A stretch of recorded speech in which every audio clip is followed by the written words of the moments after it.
Muy buenas noches, bienvenidos a esta sesión del 31 de mayo del Colegio de Medicina Interna de México. Un privilegio que nos acompañen en todas las redes y plataformas del colegio.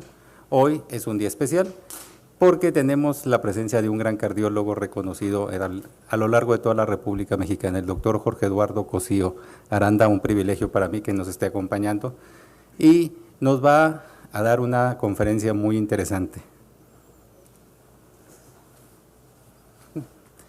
El doctor Jorge Cosío es un cardiólogo reconocido, además es presidente de la Sociedad de Cardiología de México y ha fungido como profesor de algunos servicios de medicina, principalmente del Instituto Chávez.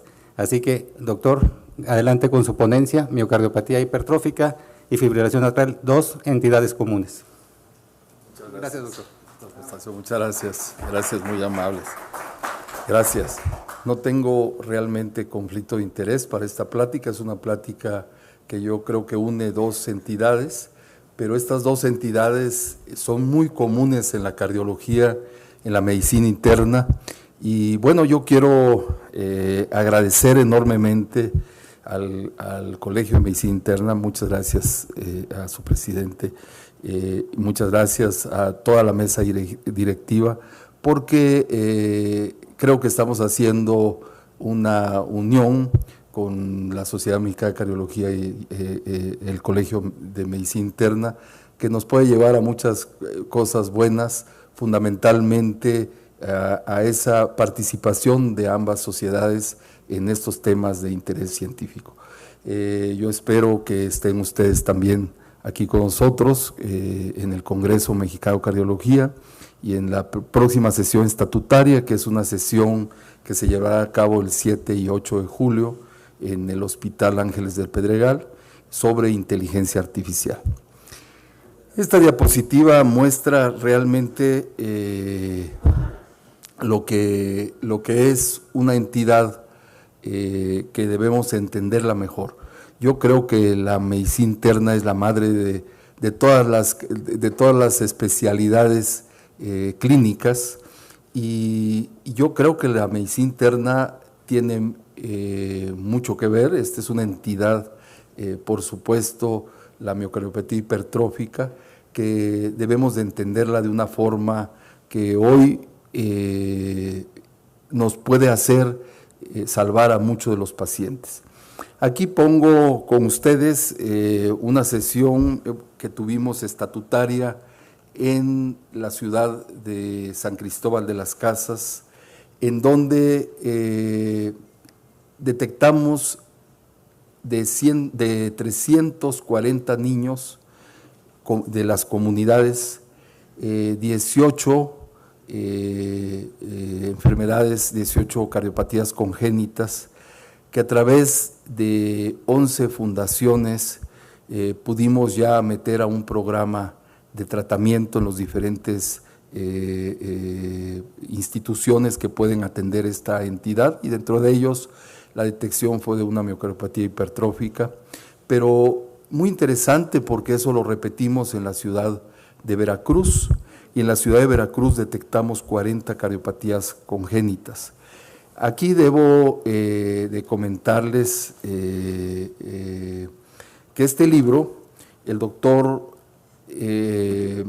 Memo Llamas, el doctor Guillermo Llamas, que está en Aguascalientes, dio a bien darse a la tarea de escribirlo, porque esta entidad ha cambiado mucho en los últimos años, y como vamos a ver en un ratito, es una enfermedad que prácticamente desde 1958 que fue detectada, o que fue más bien informada por primera vez por TEER, es una entidad que no ha dejado de darnos sorpresas, porque en tan poco tiempo conocimos y vamos desde lo que es una enfermedad anatómica, una enfermedad descrita como una estenosis subvalvular dinámica, hasta una entidad que hoy en día la podemos clasificar según sus genes. Y esto es muy interesante porque prácticamente hasta ahora podemos hacer clasificaciones, nuevas clasificaciones, y en este entorno, en estas nuevas clasificaciones, podemos decir que hemos pasado de describir una enfermedad del músculo cardíaco a una enfermedad puntual de la sarcómera. Entonces es muy interesante que también junto con eso hemos conocido las arritmias que más frecuentemente se asocian a ellas, y una de las arritmias más frecuentes, por supuesto, es la fibrilación atrial. Reconocemos esta pintura, y esta pintura realmente nos hace ver a un lado arriba a una monja deteniendo a la niña que es hija de esa enferma, y también al lado de la enferma lo que hacíamos los médicos y los que seguimos haciendo, tocar el pulso de esa paciente.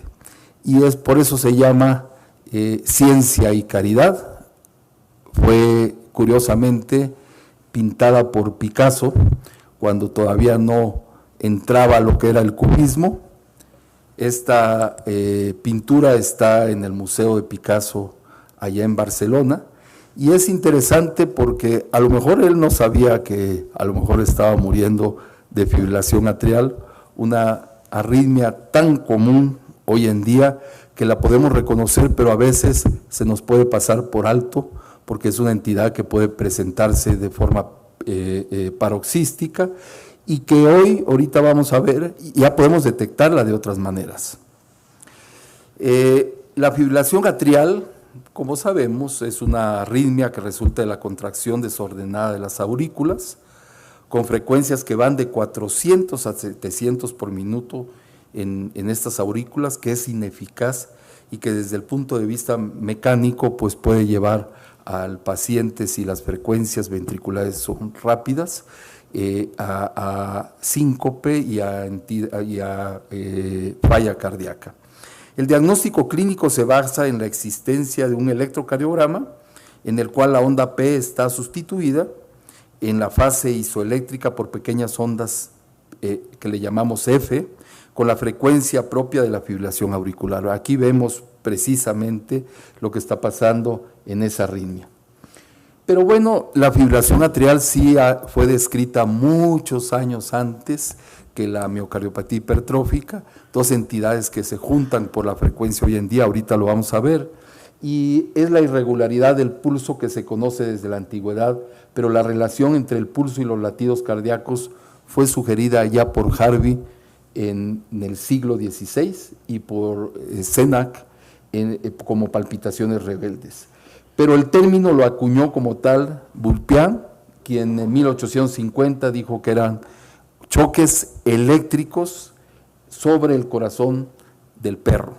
Y él, así como tal, describió clínicamente esta entidad, pero realmente es una enfermedad, es una arritmia que puede estar asociada o a un fenómeno sistémico, como es, por ejemplo, la tirotoxicosis, a un fenómeno realmente cardíaco, de enfermedad cardíaca, como puede ser, por ejemplo, la estenosis aórtica, la miocardiopatía hipertrófica, la cardiopatía isquémica, esa ajonjolí de todos los moles, pero también puede estar de una manera primaria, en donde no tenemos ninguna entidad asociada a ella. Y bueno, en ese caso, nosotros tenemos que tener siempre presente que la fibrilación atrial sí es una entidad muy común y es una entidad asociada a la miocardiopatía hipertrófica. Ahora paso un poquito a lo que es la miocardiopatía hipertrófica. Vean ustedes, la verdad es que tiene una prevalencia entre 1/200 a 500 seres humanos. Es una entidad muy común.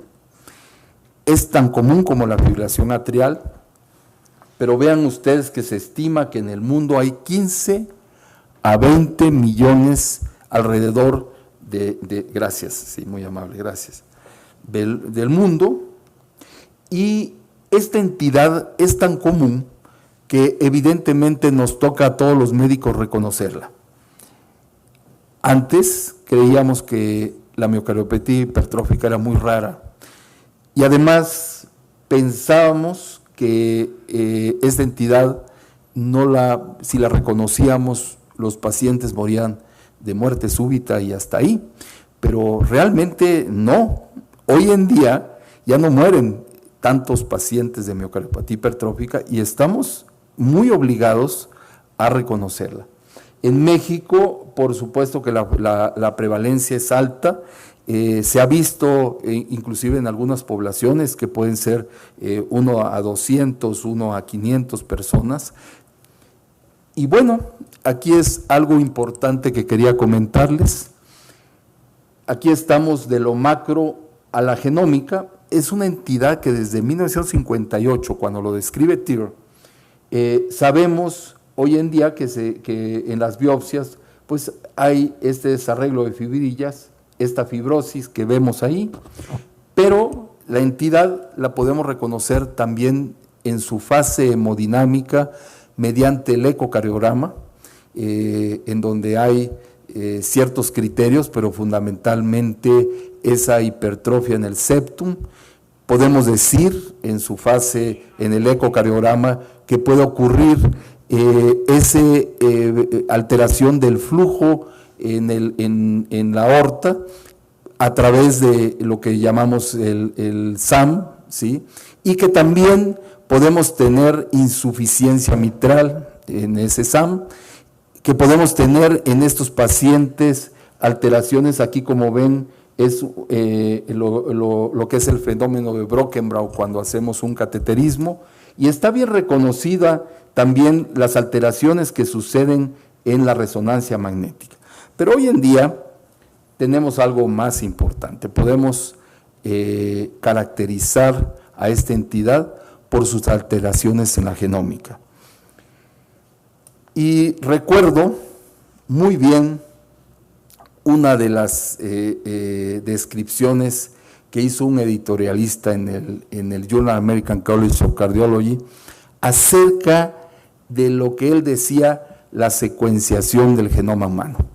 Y él hablaba, y muy interesante, en 1999, antes de que se secuenciara completamente el genoma humano, decía que todo conocimiento en la medicina había tenido que ver con todos los fenómenos sociales que habían ocurrido en el ser humano y en las poblaciones en general.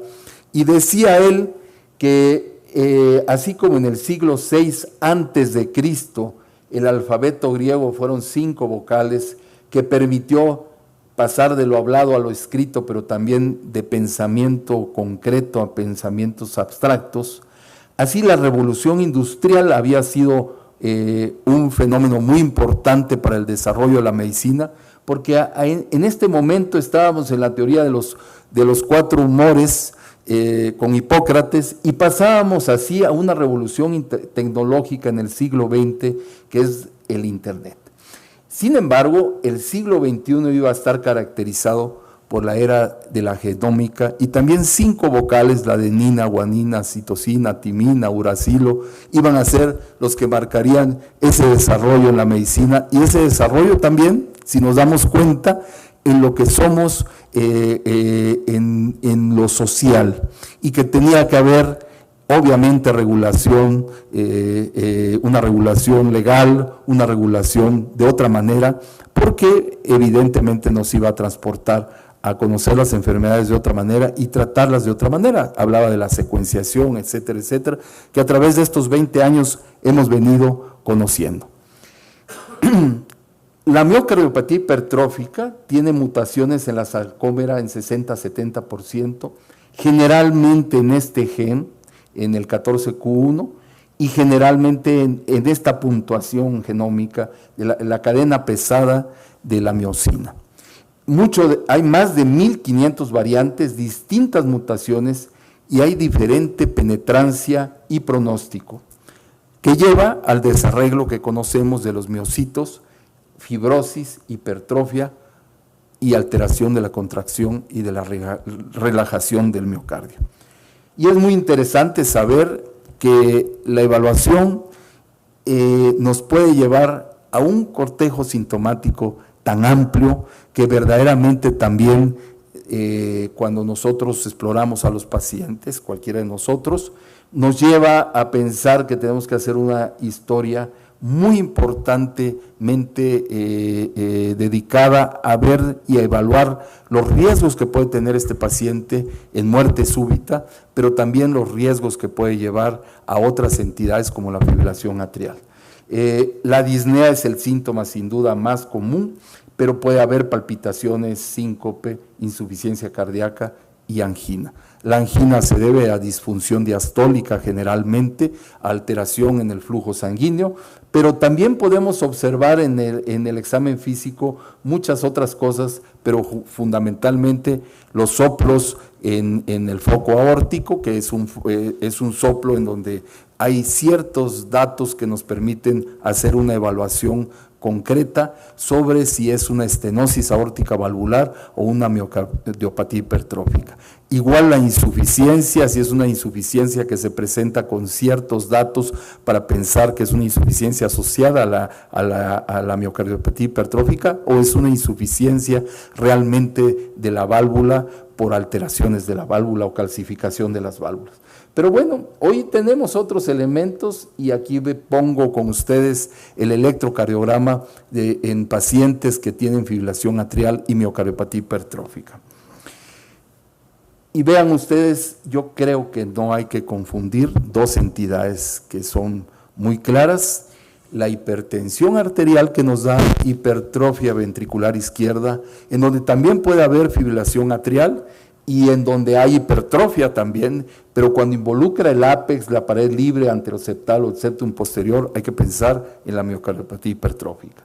Cuando hay mucho miocardiopatía hipertrófica, sobre todo septal, hay que pensar en la miocardiopatía hipertrófica. Y cuando en la resonancia magnética tenemos reforzamiento prominente y tardío, hay que pensar en la miocardiopatía hipertrófica. Igual, el corazón del atleta, que hay una diferencia enorme con la miocardiopatía hipertrófica, pero siempre hay que buscarlo en estudios incluso como la resonancia magnética, el ecocardiograma de primera instancia, que es vamos a decir así, el estudio más importante para empezar a estudiar la miocardiopatía hipertrófica. Pero cuando hay una obstrucción con reposo o ejercicio, cuando hay un fenómeno del movimiento anterior septal de la válvula mitral, pues estamos en presencia de la miocardiopatía hipertrófica. Y llegamos ahora a un fenómeno importante, que es la clasificación.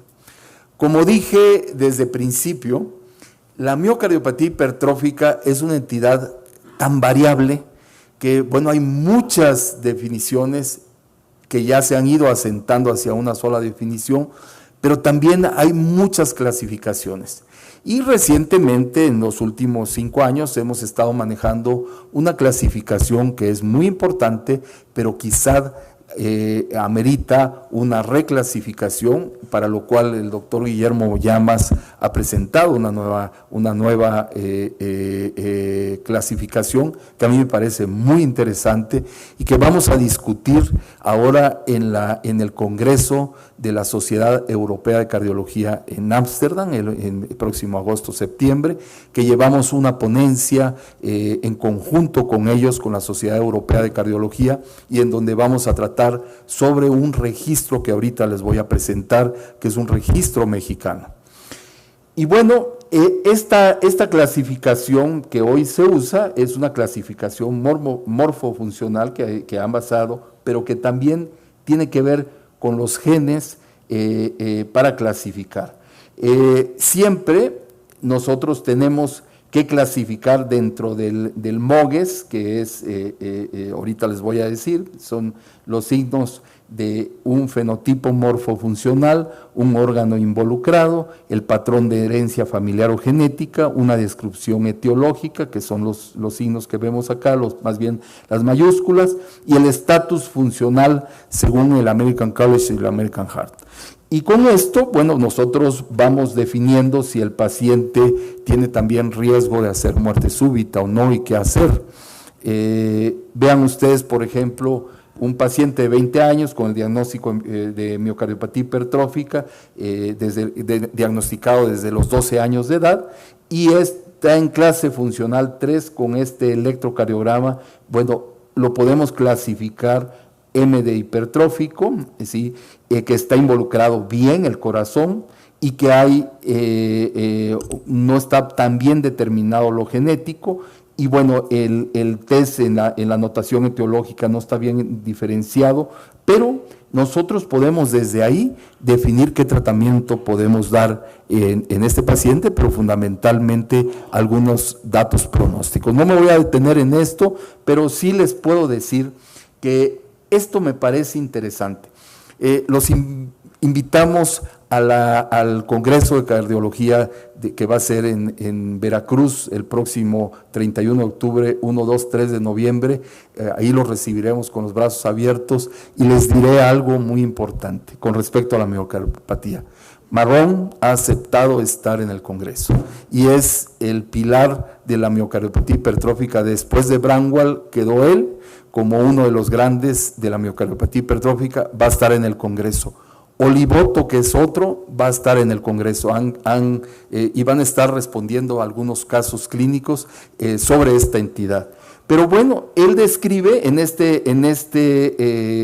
con Nishimura, en esta evaluación y diagnóstico de la cardiopatía hipertrófica que se acaba de publicar recientemente, no tiene todavía un año, en el Journal American College of Cardiology, señala algo muy importante, y vean ustedes, sobre todo lo que ha avanzado el tratamiento de la miocardiopatía hipertrófica.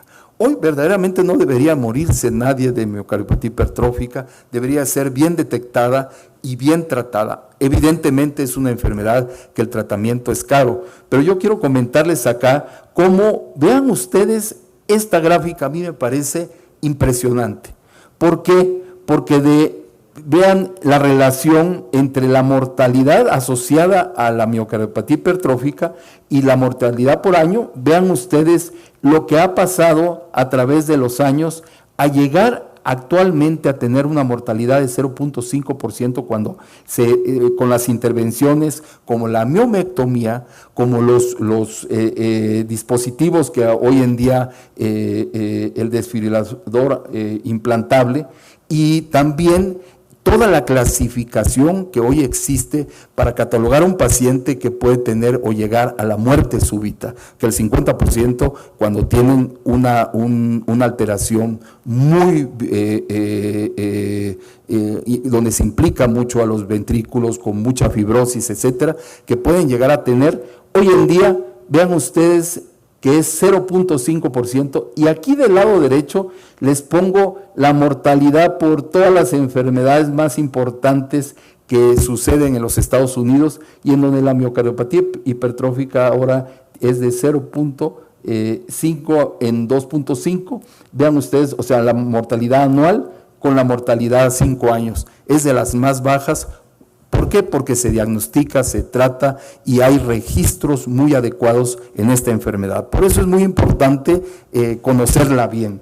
Y vean ustedes, hoy en día, bueno, van a recibir, yo les dije que de principio no tengo ningún conflicto de interés con los fármacos, pero bueno, esto es lo que vamos a estar escuchando en los congresos. Ya lo escuchamos en el congreso del American Heart recientemente. Este medicamento, que es un medicamento de Bristol Myers Squibb, que lo que hace, inhibe molecularmente a esa miosina ATPasa, ¿sí? Y reduce este puente de unión de lactina y miosina. Por lo tanto, es como si le hiciéramos a estos pacientes una miomectomía, reducimos un poco la contractilidad y de esta manera reducimos la obstrucción al flujo. No reduce la muerte súbita, pero los pacientes se la pasan mejor porque empiezan a mejorar su clase funcional y empiezan a ser funcionales en su vida. Esto es lo que van a estar escuchando hoy en día, el Mavacamten, y aquí hace una reflexión Bramwell, en la esquina de Bramwell, sobre este medicamento que él lo acoge bien, y él lo dice que es un medicamento que pues obviamente mejora la clase funcional. pero no la fibrilación atrial, que también tenemos que tener en cuenta. Yo les diría estos mensajes claves con respecto a la enfermedad antes de pasar a la otra entidad que es la fibrilación atrial. Primero, la miocardiopatía hipertrófica tiene una prevalencia muy alta, de 1 a 200 a 1 a 500, sin embargo, solamente una minoría de ellos se diagnostica clínicamente. Sí tenemos que tener en cuenta que los estudios de imágenes son muy importantes. Es una enfermedad que se puede tratar y estar asociada con una esperanza de vida como cualquier otra persona sin enfermedad cardiovascular. También, eso es un hecho. Tiene una definición sin confines, es decir, no tiene límite su definición. ¿Por qué? Porque es una enfermedad muy heterogénea y que abarca, como ya dijimos, genes al por mayor, ¿sí? Es una de las enfermedades cardiovasculares que más se ha conocido a nivel molecular en los últimos 25 años. Yo digo que es probablemente una de las 10 que más se han determinado genes puntuales. Y eso la hace muy atractiva a poderla tratar de otra manera en un futuro. En los últimos 50, 60 años han salido múltiples clasificaciones morfofuncionales que son solo descriptivas. A medida que pase esta otra clasificación genética, etcétera, pues tendremos muchas otras clasificaciones. El fenotipo no siempre abarca las características genéticas. Una estratificación adecuada y no genera diagnósticos preclínicos en miembros de la familia. Esto es muy importante. La heterogeneidad genética, que ya les dije, y bueno, en los últimos 20 años el tamizaje genético en familias ha ayudado a un mejor entendimiento y abordaje. Pero ojo, la clínica sin duda es el pilar. La imagen y la genómica son grandes herramientas, no perdamos de vista ese punto. El diagnóstico por ecocardiograma, la hipertrofia del ventrículo izquierdo sin dilatación y la ausencia de enfermedad sistémica que causa hipertrofia, debemos de hacer un diagnóstico diferencial con hipertrofia, con hipertensión arterial y con el corazón del atleta. Los adultos, ¿sí?, con el septum interventricular mayor de 15 o niños y jóvenes mayor de 13, ojo, miocardiopatía hipertrófica. Gradientes del tracto de salida, alto riesgo de insuficiencia cardíaca cuando ya diagnosticamos. Identifica candidatos a reducción del gradiente, o sea, al tratamiento que hoy más resultados da, que es la miomectomía. Nada más que en grupos que en donde verdaderamente el cirujano cardiovascular sea experto. Es decir, esto no lo podemos dejar a cualquier cirujano cardiovascular, y ellos lo saben. Los resultados no son homogéneos, son heterogéneos. Tiene que ser grupos que manejan la miocardiopatía hipertrófica. La resonancia magnética da información complementaria y nos ayuda a entender mucho qué debemos de hacer en estos pacientes. ¿Cuál es el mensaje clave de la fibrilación atrial asociada? Vean, esto sí quisiera yo comentarles. La prevalencia es 6%. Y la fibrilación atrial que más se presenta en la miocardiopatía hipertrófica es la paroxística. Entonces nos encontramos ya ante un problema. A ver, disfunción diastólica, dilatación de las aurículas, probable estenosis dinámica de la válvula aórtica, insuficiencia mitral, o sea, y además tiene fibrosis este paciente, y además fibrosis auricular. Entonces resulta que estos pacientes están en fibrilación atrial de manera paroxística, muchos de ellos, y nosotros tenemos un electrocardiograma cuando los vemos en ritmo sinusal. Y no les damos a veces ni aspirina, que no es el tratamiento ideal. Más frecuente en sintomáticos con obstrucción al flujo de ventrículo izquierdo. No está relacionada con la edad al inicio de la fibrilación atrial. No está relacionada al tamaño de la aurícula, porque pudiéramos decir, tiene una aurícula de 50, bueno, pues lo más probable es que lo haga, pero no está relacionada o asociada. Menos común en pacientes tomando anticoagulantes. ¿Y cuando aparece la fibrilación atrial y la detectamos, y vemos un caso de fibrilación atrial paroxística, todos, incluyendo a los cardiólogos, a veces no los anticoagulamos. Y hacemos el famosísimo, ahora la famosísima clasificación CHA2, DC2, VAS2, decimos, bueno, tiene esta edad, es mujer, tiene... No. Y no la clasificamos así. Y no la anticoagulamos. ¿Y qué creen?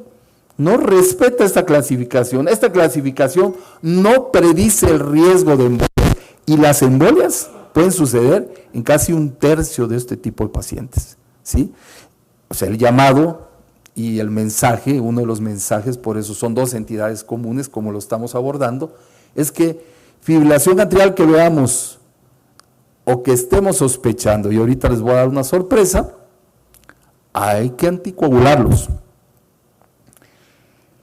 Bueno, este hombre que fue un genio en toda la extensión de la palabra, si queremos llamar a alguien genio, pues a él lo llamaríamos genio en toda la extensión de la palabra. Este genio, pues trató corazones y describió corazones, describió, por ejemplo, la comunicación interatrial, describió muchas cosas, pero él decía algo muy interesante: ninguna investigación humana puede ser llamada realmente de conocimiento si no pasa a través de demostraciones matemáticas. Yo creo que todos estamos de acuerdo en esto.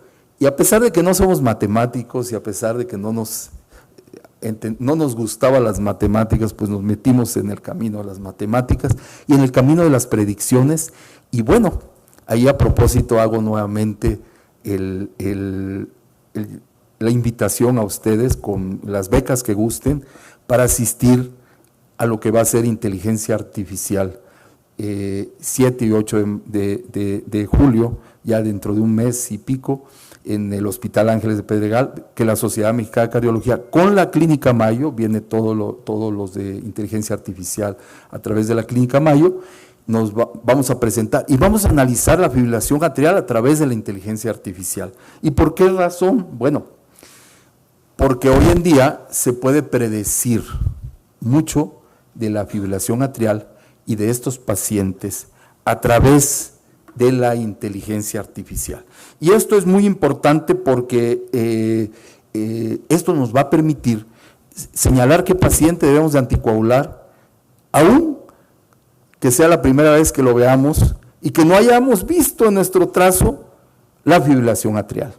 ¿Por qué? Porque detectar una fibrilación atrial paroxística en un Holter de 24, 48, 72 horas y muchas veces poniéndole un monitoreo implantable y vamos a verlo y lo vamos a seguir, no la detectamos, ¿sí? Y esto es tan importante que yo creo que vale la pena entrar a ese terreno.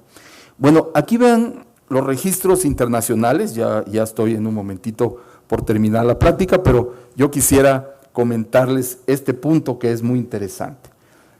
Vean ustedes, todos estos registros se encargó el doctor Guillermo Llamas de ponerlo en el libro, y a mí me parece muy buen hecho, adelantado a lo que viene, que va a ser el registro de miocardiopatías en nuestro país, que ya concluye, y que yo les diría, está la plataforma ya casi cerrada, pero cualquier cosa, si tienen pacientes, lo podemos introducir a este registro, en donde vamos a conocer muchas de las cosas que son diferentes de población a población. Y lo interesante es que no somos iguales todos, no son iguales los caucásicos,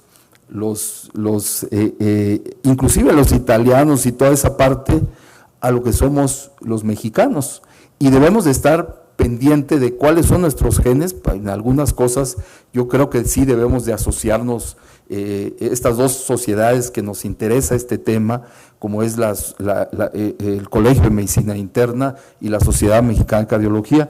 Y vean ustedes aquí, este registro que es casi el único así, que tiene muchos pacientes, 1327, de pacientes con miocardiopatía hipertrófica.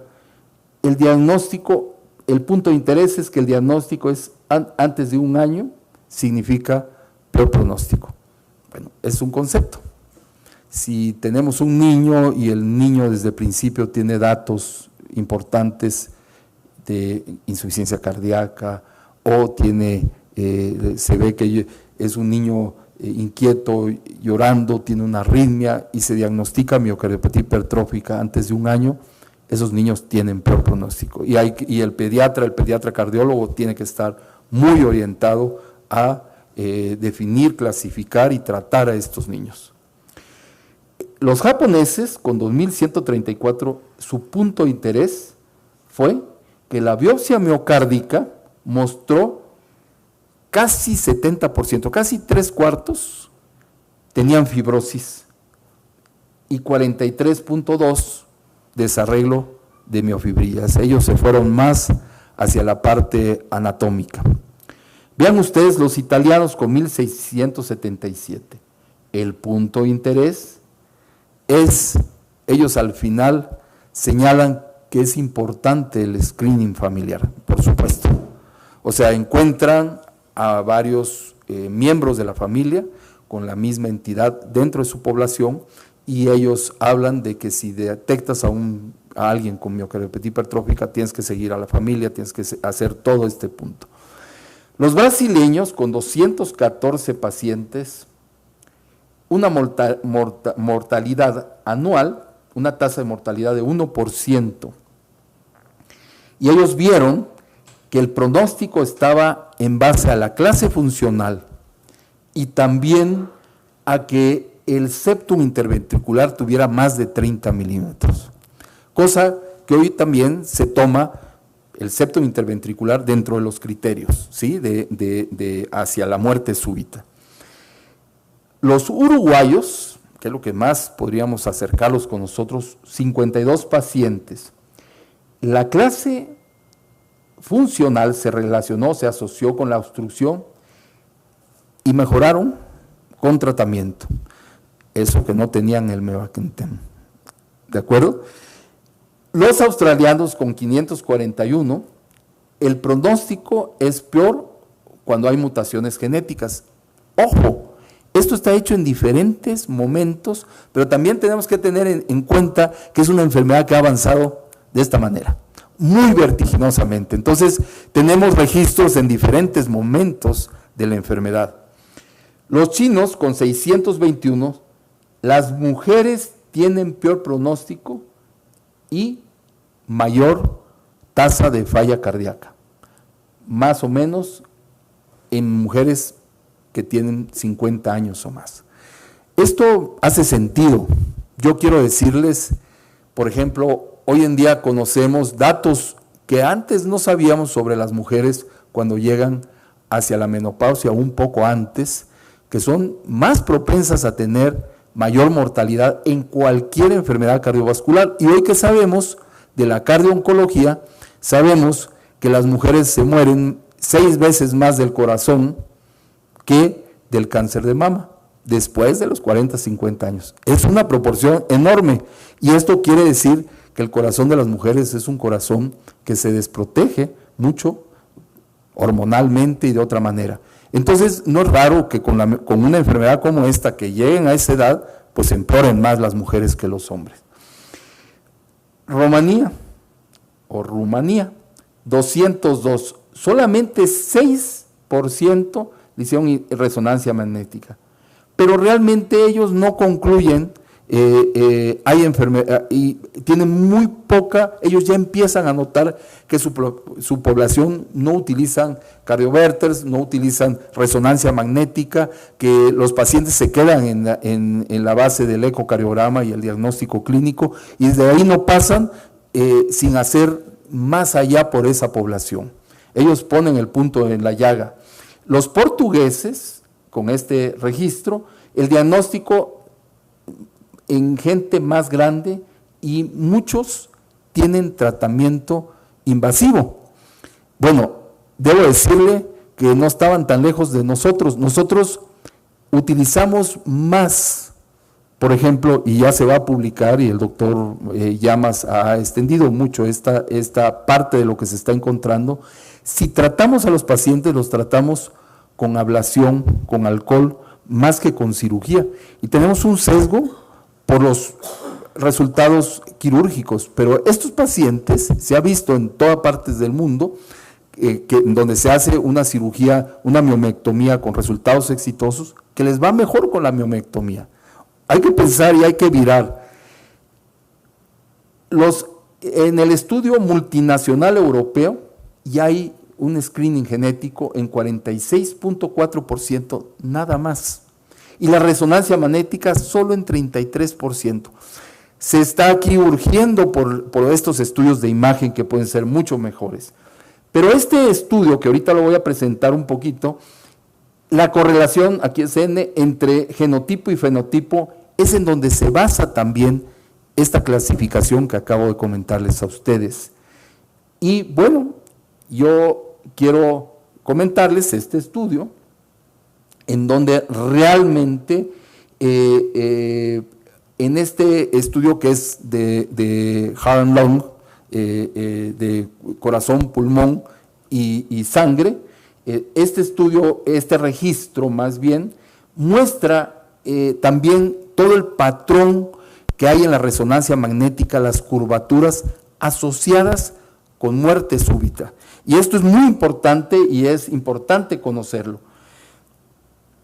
Y bueno, voy a presentarles ya en esta última fase parte del registro mexicano de las miocardiopatías que hace la Sociedad Mexicana de Cardiología, en donde llevamos más de 600 pacientes detectados, y el objetivo fue conocer la necesidad de una información nuestra mexicana, que hay un amplio fenotipo y realmente hay una expresión genotípica muy grande en los estudios.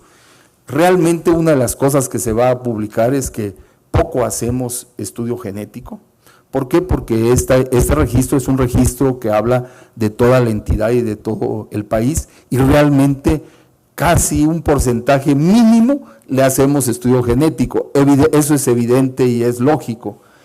Algunos están asintomáticos y presentan muerte súbita desde el diagnóstico, asintomático, y de repente hace muerte súbita. Y esto va a ser interesante conocer los subregistros que hay en esto de nuestra población.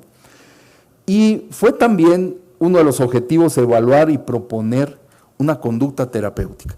Yo creo que con este registro podríamos dar mucho de nuestra población. Evidentemente el segundo paso va a ser caracterizarlos genéticamente, pero yo creo que es importante, ¿sí?, decir que, disculpen que esta está en inglés, lo presentamos en el American College recientemente en un webinar,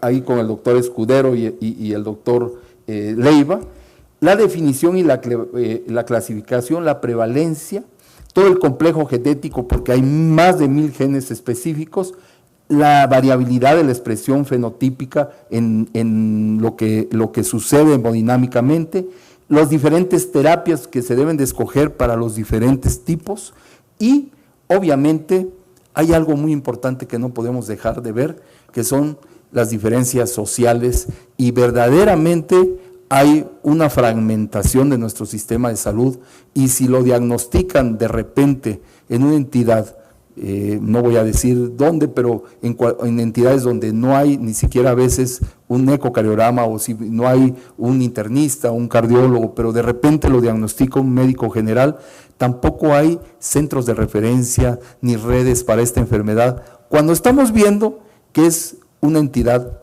muy frecuente, ni siquiera en los pediatras, que son los más cuidadosos en detectar y en llevar a estos pacientes a un tratamiento. Y discúlpeme aquí, pero bueno, debo decirles que dentro de todos los participantes de este registro,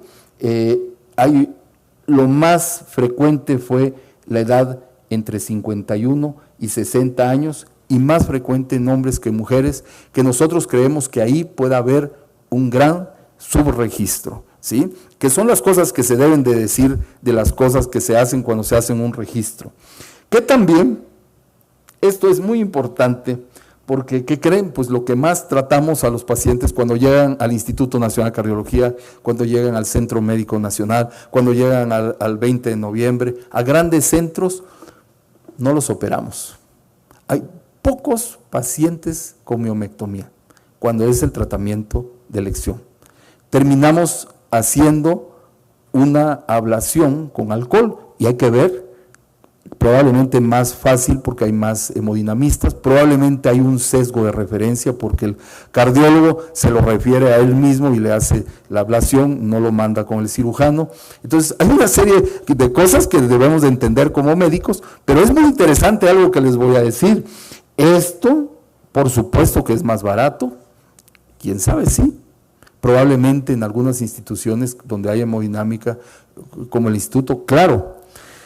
Y se ha intentado de otras formas, no nada más con alcohol, pero cuando se metan a estos pacientes, lo que no hay que poner es un stent medicado, porque sí se ha intentado y sí ha resultado, pero el flujo colateral, cuando es un infarto muy bien cuidado, es un infarto que se hace ablación del alcohol a las arterias septales, y una vez que se hace a las arterias septales, lo que sucede es que deja de moverse mucho el septum y entonces puede haber mayor flujo sanguíneo a través de la expulsión hacia la aorta, ya no hay tanta obstrucción dinámica y eso puede suceder con alcohol, pero cuando se pone un stent medicado lo metemos a dos enfermedades, a la enfermedad que se llama cardiopatía isquémica porque puede restenosarse, pero también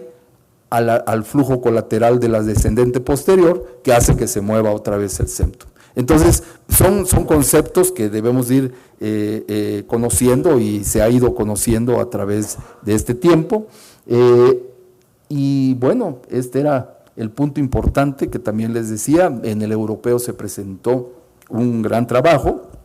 Este trabajo lo vamos a desmenuzar un poquito ahora en la inteligencia artificial.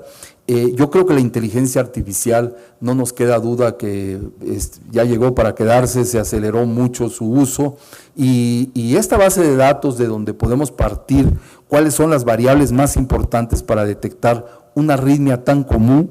Debo decirle en el último trayecto que la fibrilación atrial pues es una arritmia muy común que tiene muchas formas de presentarse, pero una de ellas y la más desastrosa es la embolia cerebral.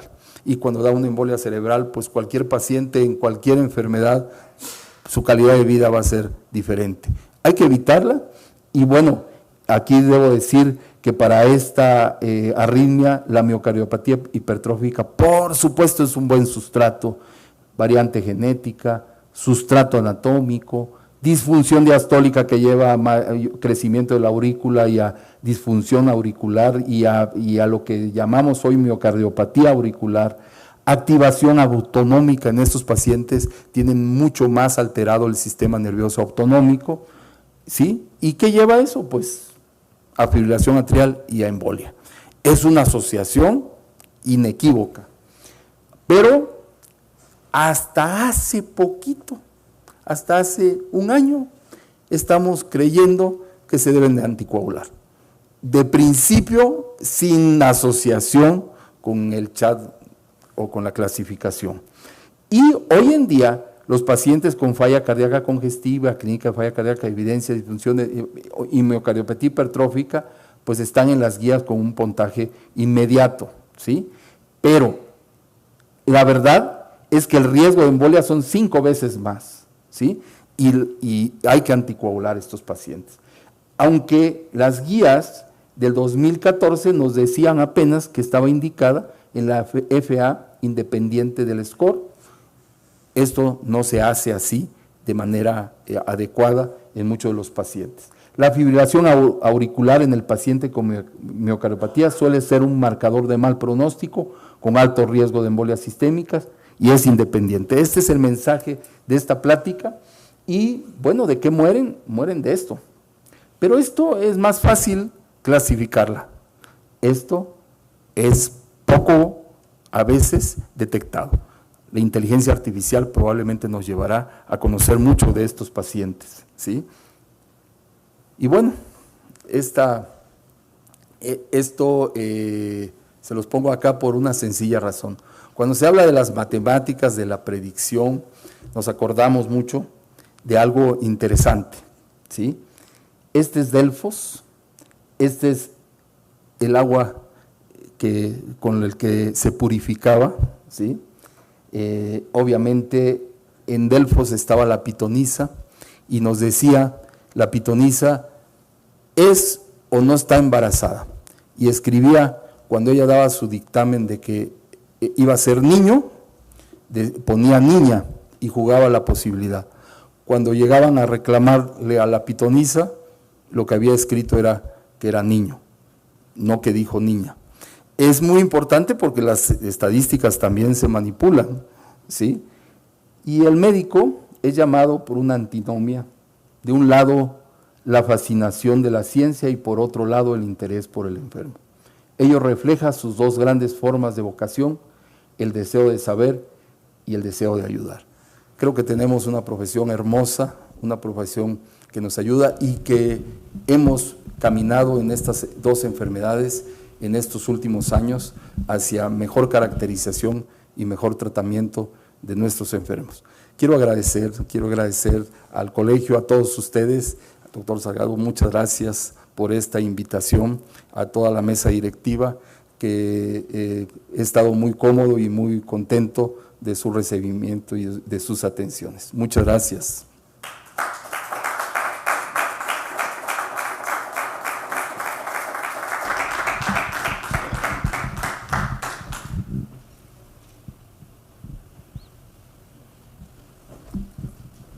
Siempre un gusto que nos acompañe, doctor Jorge Cosío, un placer. Gracias por las becas que nos proporciona para el próximo evento que van a tener el 7 y 8 de junio, ¿sí? Así como la participación que van a tener con nosotros en el Congreso, en el curso internacional, en 21 al 24 de junio, ya todo arreglado y muy agradecidos por su participación. Y pues tenemos la transmisión desde el Hospital Ángeles del Pedregal. Quiero agradecer a todos los que nos acompañan en forma presencial y a los más de 820 que nos acompañan en línea a través de la plataforma, y agradecerles si alguno de la sala tiene alguna pregunta, con todo gusto nos las pueden ir haciendo. Por aquí tenemos a Isidro con algún micrófono, y en red la doctora, el doctor Luis Salgado. Jorge, muchas felicidades por la plática, realmente muy interesante. Este asunto de la miocardiopatía hipertrófica, sin duda, cada vez es más relevante. Yo recuerdo que antes llegaba una persona con el corazón grande y era idiopático. Y hasta la fecha muchas cosas siguen siendo idiopáticas. Una asociación que particularmente yo he estudiado es esta miocardiopatía hipertrófica, sobre todo septal, con reforzamiento de galio, en fin, en pacientes con Fabry, adultos con Fabry. ¿Qué tan relevante resulta para ustedes como cardiólogos esta situación genética, ¿no? Porque algo que me llama mucho la atención del registro es lo que mencionabas, casi a nadie se le ha hecho un análisis genético, número uno, y cuando Fabry aparentemente también está en un subregistro. Y dos, el hecho de que las personas llegan cuando están en falla cardíaca. ¿Sí? ¿Qué consideras tú que tenemos que trabajar en eso? Sobre todo porque muchas veces no llegan con el cardiólogo de primera instancia. Sí, fíjate que es muy importante esa pregunta. ¿Por qué? Porque hay enfermedades de depósito, la otra la amiloidosis, que no la reconocemos. No quise ahondar mucho en eso porque realmente hoy en día se está poniendo mayor interés en este tipo de enfermedades, Fabry, amiloidosis, la transthyretina, el hecho de catalogar de alguna manera genéticamente a nuestros pacientes, nos permite evidentemente conocer de una manera mucho más específica esas enfermedades. Te voy a platicar, nosotros creamos la clínica de miocardiopatías en el Instituto Nacional de Cardiología. Tuve el honor de ser uno de los fundadores como jefe de departamento de la consulta externa con el doctor Gaspar y el doctor Marco Martínez Ríos, director general y director médico en ese momento, que ahora es director general. Y fíjate que de las cosas más importantes para formar esta clínica es esto precisamente. Muchos de los pacientes, te voy a platicar un caso, no de Fabry, obviamente está relacionado porque son dos entidades muy comunes hoy en su detección si somos cuidadosos y que antes las pasamos por alto. Tuve recientemente un paciente, es de amiloidosis, un paciente, y no me salgo a la tangente, sino tiene mucha relación con lo que estás diciendo que es Fabry. Este paciente de Veracruz, hace como unos 6, 7 años, le pusimos un stent en la coronaria derecha. El paciente hizo su vida perfectamente bien y recientemente empezó con disnea. Evidentemente te preguntas, es isquemia, se está tapando otra arteria. Paciente cuidadoso, paciente que toma sus medicamentos. Y ahí va el estudio de medicina nuclear. Y el estudio de medicina nuclear sí mostró un poco de isquemia, una isquemia moderada, por lo que lo metimos a cateterismo nuevamente. El stent permeable, lesiones no significativas, pero había un punto importante, mayor hipertrofia del ventrículo izquierdo. Y esto realmente a mí, conociendo esto, dije, esto no es normal. A ver, comparé los ecocardiogramas y es una amiloidosis. Que dos enfermedades así, lo sabemos, de la medicina interna, tienes que irte por una enfermedad, es muy difícil que coincidan dos enfermedades en un evento, pero aquí un paciente totalmente con amiloidosis, se le hizo biopsia, se le hizo todo. Interesante caso. Entonces, eso me lleva a pensar que pasamos por alto la enfermedad de Fabry. Y hoy en día yo creo que estamos obligados, cuando tenemos una miocardiopatía hipertrófica, cuando tenemos una cardiopatía hipertensiva con un septum cuando tenemos ciertos datos clínicos, clasificar bien en dónde, qué tipo de miocardiopatía tiene, qué tipo de afectación al corazón tiene, la hemocromatosis, otro tipo de enfermedades que también dañan así al corazón. Esa da más miocardiopatía dilatada, no tanto la hipertrófica, pero sí tenemos que tener en cuenta estas entidades. Sus registros, todos los que podamos pensar. No hay ni siquiera un registro, pues sus registros no van a haber, ¿sí? Pero sí tenemos la obligación de estudiar estas enfermedades. Gracias, muchas gracias, doctor. Quiero expresarle todas las felicitaciones que están llegando a través de la plataforma por su excelente ponencia y por la magnífica cátedra que les ha dado el día de hoy. Y en Facebook nos preguntan, ¿es un padecimiento infradiagnosticado en hospitales del interior de la República por falta de insumos, pero sobre todo por el desconocimiento clínico del padecimiento? ¿Existe algún marcador bioquímico de fácil acceso y o esencial en hospitales de segundo nivel para el diagnóstico de la miocardiopatía hipertrófica? Gracias por esa pregunta.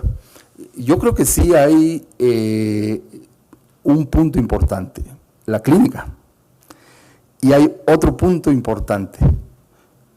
Ya afortunadamente en muchos hospitales o cercanos, el ecocardiograma, que es el estudio más importante de inicio, nos puede identificar y nos puede clarificar mucho de si un paciente tiene miocardiopatía hipertrófica o no.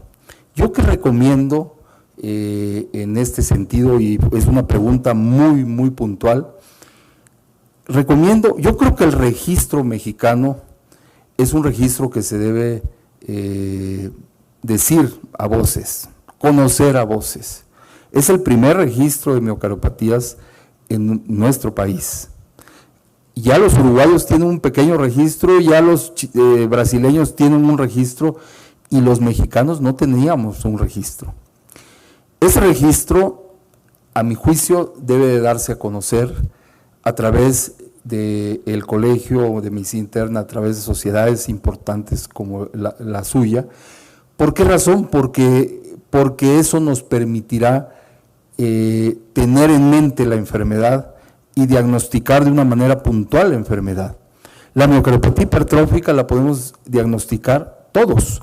El médico de primer contacto, que es muy importante con AMEGE, todas estas sociedades que somos hermanas, podríamos tener mucho que ver en difundir cómo diagnosticar, porque es clínico y el ecocardiograma, no hay un marcador como tal, ¿sí? Por supuesto, cuando nosotros le queremos poner, pues no vamos a hacer un análisis genético a todos los pacientes porque es demasiado caro, ver el gen puntual de la sarcómera, los varios genes, cuál es el gen de la muerte súbita en la miocardiopatía hipertrófica. Está muy difícil que eso lo hagamos en nuestro país, pero lo otro sí, y podemos crear, y esa es la propuesta. Por ejemplo, dentro de la inteligencia artificial, que la inteligencia artificial, les voy a dar mi opinión, así como puede excluir, puede incluir. Si la sabemos utilizar de manera muy particular y entre nosotros bien,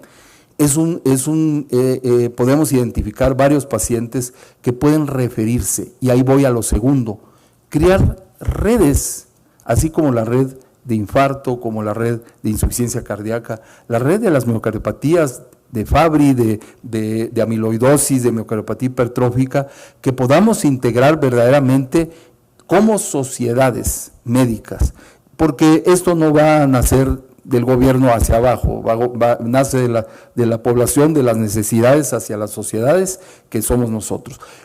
No es sentido político, pero es un sentido que yo creo que es como debemos abordar este tipo de enfermedades. Gracias, doctor. Quiero también agradecer a todos los que nos acompañan de Colombia, Argentina, Perú, El Salvador, Nicaragua, Venezuela, Estados Unidos. Siempre es un gusto que nos acompañen a través de la plataforma en sus diferentes regiones. Y vamos a proceder con una pregunta de la sala. Adelante, doctor. Sí, buenas noches. Doctor, lo felicito por su ponencia. Y una pregunta. ¿Habrá un hallazgo electrocardiográfico de la cardiopatía hipertrófica temprano, antes de llegar a la FA?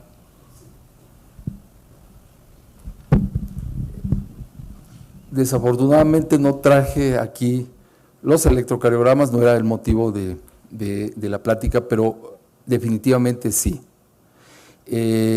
Cuando hay en el electrocardiograma signos que sugieren una hipertrofia ventricular izquierda importante a edades tempranas, debemos de pensar en presencia incluso de ritmo sinusal, que estamos probablemente ante una miocardiopatía hipertrófica. Pero hay patrones también en el ST y patrones en todas las derivaciones de B1 a B6, en el ST, en inversión de la onda T. Y yo quiero decir que no necesariamente correlaciona con el hallazgo de si es en el ventrículo izquierdo o es en el ventrículo derecho, o si hay obstrucción o no hay obstrucción, o si tiene alta posibilidad de miocardiopatía hipertrófica. Eso sí se sabe. Por ejemplo, la miocardiopatía hipertrófica apical, que es muy común en los asiáticos, tiene patrones que asustan más a veces que las obstructivas, en donde hay definitivamente inclusive hasta bloqueos de rama izquierda con alteraciones muy, muy importantes del ST, y no hay obstrucción, es nada más apical. Entonces, mi mensaje es Cuando tengan ustedes alteraciones en jóvenes que sugieren en el electrocardiograma hipertrofia ventricular izquierda y alteraciones del ST con T's invertidas importantes, B5, desde B1 hasta B6, piensen en miocardiopatía hipertrófica. No necesariamente están diagnosticando de una manera puntual qué tipo de miocardiopatía hipertrófica, ni tampoco. A ese tipo de pacientes hay que mandarlos inmediatamente o hacérselos en el momento un ecocardiograma para ver y hacer todos los diagnósticos diferenciales que les hablé en un momento, hace un momentito.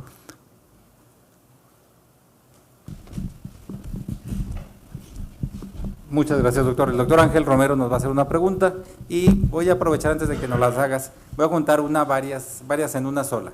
Ya nos comentó y definitivamente estamos convencidos que la evolución de la medicina es trascendental y si algo nos lo ha demostrado es la cardiología.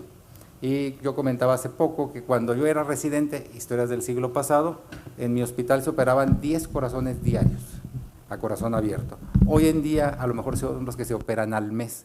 Y esta evolución genómica, la medicina inteligente, toda esta tecnología nos ha ayudado a demostrar que la cardiología ha evolucionado y nos ha dado la facilidad. Y nos preguntan en específico, ¿este escáner genético o el ecocardiograma transtorácico o la resonancia, en qué momento habría que indicarlos y qué tan certeros podrían llegar a ser? Ahorita seguimos contigo. Debo decir que si hay recurso hay que hacerlo en todos los pacientes, en todos, hay que clasificarlos bien. De hecho, yo pienso que todos deberían de tener un screening y todos deberían de tener un análisis genómico, todos. El problema es, estamos hablando de una prevalencia de 1 a 200, 1 a 500 y muchas de las cosas no alcanzan para la salud pública y hay que hablar como es. O sea, verdaderamente es una enfermedad que teniendo a la mano todo lo que tenemos, no existe en todos los centros hospitalarios, no existe, si además no hay internistas, cardiólogos en todos los centros hospitalarios, menos hay este tipo de estudios. Entonces a mí me parece importante decir que a todos se les debe hacer si hay el recurso. Sí, gracias. Doctor Alcocer, felicidades por su brillante conferencia. Hay algo que va incluso muy relacionado con algunas preguntas ya hechas aquí por el público, y está relacionada con la medicina de precisión en cardiología, donde se le ha dado mucho más énfasis a las enfermedades crónico-degenerativas básicamente. Sin embargo, hay un apartado muy especial en miocardiopatía hipertrófica, donde ya se han detectado las alteraciones así muy específicas, y hay algunas prevalencias, sobre todo en Estados Unidos y en Europa, donde se detecta de manera oportuna, como usted bien mencionaba. La verdad es que el screening debería de hacerse, sobre todo conociendo estas prevalencias, conociendo las poblaciones de alto riesgo, hacer este tipo de detección y poderle dar un seguimiento de manera oportuna y utilizar lo que es la medicina de precisión. Mi pregunta estaría enfocada, ¿existe algún estudio relacionado con la observación genética de una población dada y su seguimiento a determinado plazo y ver la respuesta a este seguimiento? Bueno, realmente hay dos cosas aquí en esta pregunta que yo creo que debemos de contestar. Primero, si ustedes ven los registros, que es lo que más nos acerca a un seguimiento de estos pacientes, están hechos en diferentes fases. De 1958, que describe TIR, los primeros casos, es impresionante todos los nombres que recibió esta enfermedad. Miocardiopatía septal asimétrica, dinámica, ¿sí? y la describieron Thier, Bramwell, una serie de grandes cardiólogos en aquella época que veían la enfermedad y estaban sobre la enfermedad. Y es una enfermedad que ha avanzado, como dije antes, hacia la caracterización genética. Hoy en día, esto que estoy hablando ahorita de los genes no tiene mucho tiempo y dio lugar apenas hace 5 años a la clasificación que les estoy diciendo.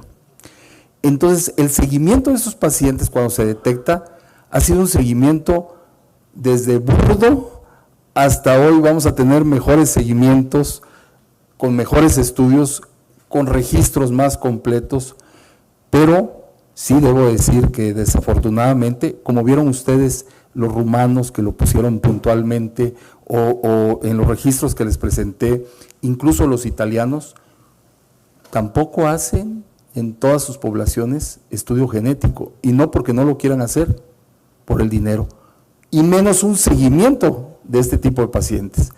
Entonces, me parece, yo insistí en la inteligencia artificial por una razón. Yo me lo imagino de esta manera y lo quiero decir, y quizás puede parecer ciencia ficción y nada de evidencia, ¿sí? Basada en lo científico, basada en la medicina, pero la inteligencia artificial, yo creo que en un futuro estaremos prediciendo de base de datos que evidentemente aquí en el caso puede llenarse para predecir qué gen pueda tener.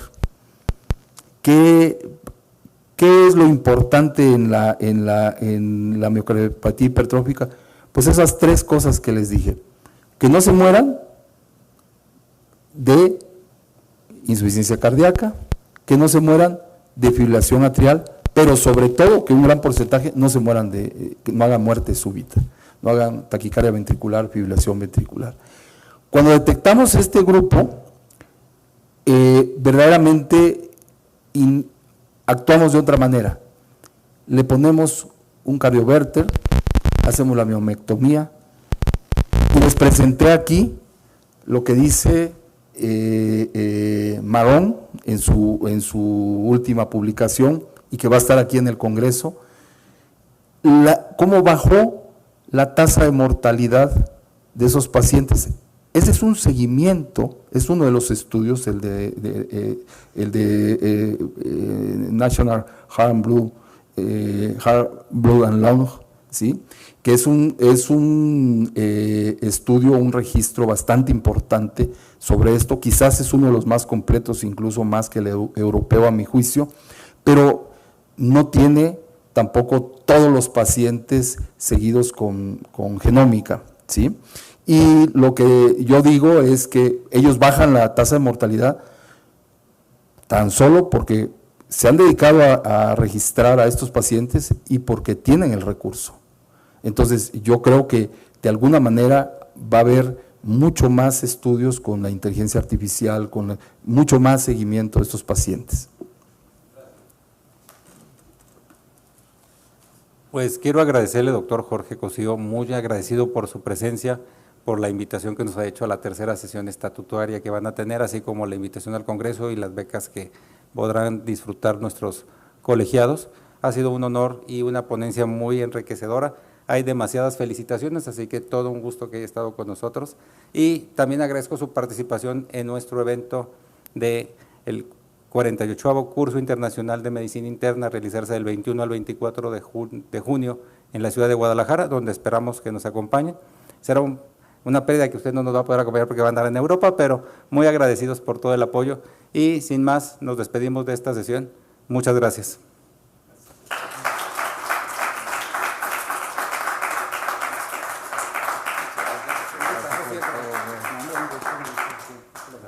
Sí.